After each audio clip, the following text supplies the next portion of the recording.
is Dr. Orson Morrison. I'm a clinical psychologist. I'm also the director of DePaul Family and Community Services, which is a full-service behavioral health clinic on the Lincoln Park campus of DePaul University, focused on work with children and families.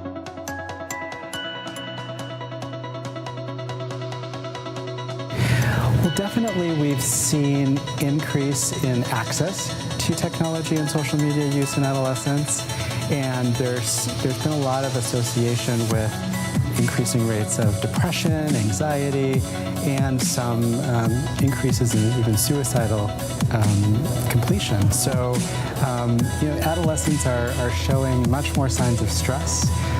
They're being bombarded by constant streams of very highly charged information all the time, very little time for downtime and other developmentally important tasks like social connection and exercise and sleep. So definitely has a big impact on overall mental health. Do you see similar sort of trends in adults? Absolutely. I think that adults are also struggling with these sorts of issues, but because of the developmental tasks and changes that are occurring with adolescents, we often see much more severe or serious impact related to how the brain is changing and how the brain is being impacted by regular technology and social media use. My name is Dr. Lisa Rosano. I am a psychologist in the Department of Psychiatry at the University of Illinois at Chicago.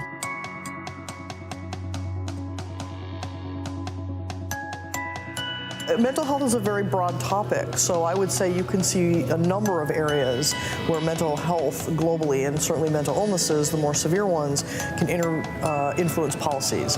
One of the areas that we see this is in healthcare now. One of the areas that people talk about is if there are changes to the types of coverage that people have, individuals with severe mental illnesses like schizophrenia and bipolar disorder would be considered to have pre-existing conditions potentially.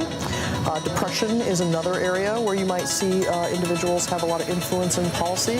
And then sadly, one of the areas that you do see mental illnesses influence, I think, policies are things around firearms and gun ownership, because one of the major criteria for people to try and restrict gun ownership is whether a person has a mental health condition.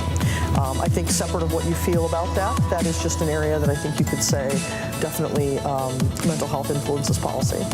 My name is Dr. Celeste Napier. I'm a professor of psychiatry at Rush University Medical Center, and I'm also the director for the Center for Compulsive Behavior and Addictions there. It's a research and education center, and we have a lot of programs that have to do with translational research and looking at medications development for addiction disorders as well as impulse control disorders.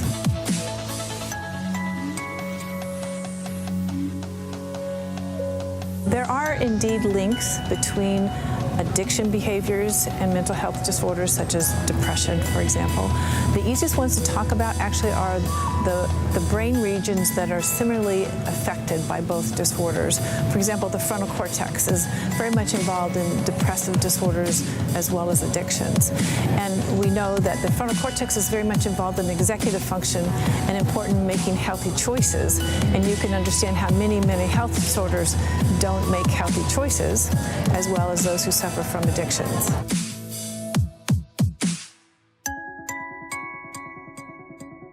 Well, I think that brain research is absolutely imperative in allowing us to understand the neurobiological underpinnings of mental disease as well as substance use disorders.